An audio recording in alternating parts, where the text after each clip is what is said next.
Today is National Sibling Day. Earlier this morning, we talked about the complicated relationship between some siblings when they're young and still living at home. But now we shift this conversation to adult siblings after they have moved out of the family home and start their own path. This is what Blanca Cobb, who has a master's degree in psychology, and us are talking about today. So Blanca, let's get right to it. When you're adults out on your own, why do some siblings, why do they still not get along? Siblings have a very complicated relationship with one another. And what happens is even though they're raised in the same home, they're parented differently based on their personalities and their temperaments and their characteristics. And sometimes there can be big clashes between siblings because of different beliefs.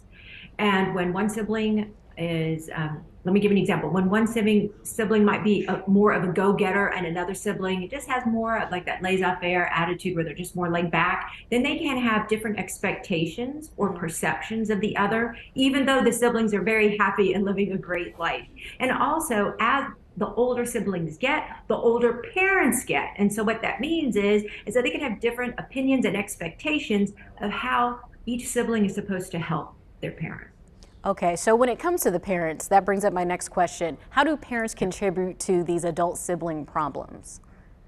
Unfortunately, parents can really have a big hand in this. Parents can either help unite or help divide their children. So the issues are very similar as they are in childhood, but it changes a little bit. For example, there's still this vie for a parental love and approval, but it just changes a little bit. So for example, when adult kids have their own families, then it's like, which parent is spending more time with what kid's child? So grandchildren, right? Or resources. So when it comes to money, why are you helping my brother more than you're helping me? Or why are you helping them when they can get a job or they could do something different?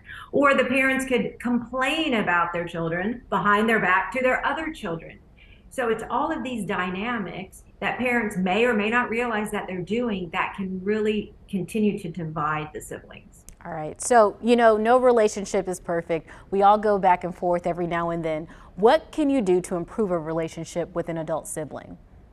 There are two big things. One is that you just have to let go of the past. It doesn't matter what happened in third grade. It doesn't matter what they told on you about. It doesn't matter what they broke. You really just have to let it go. And then you have to have this open, honest, transparent conversation and say, look, I know things are wonky between us. I really want things to be better. Let's just talk about it. Tell me what you're feeling, what you're thinking, what you would like to see. And then you also share your perspective also and see what common ground you both can find. But let's say you decide to get back on track and you decide you're going to let things go. What that means is you really have to let it go. It's not the next time you get upset or the next time you get angry that you bring back what happened in 12th grade. You cannot do those kinds of things, because what it does is it's like an anchor tied to your ankle. You cannot move forward easily. You've got to let it go. Great insight, Blanca. Thank you so much. You can continue the conversation with Blanca on her Facebook page, Blanca Cobb, body language expert.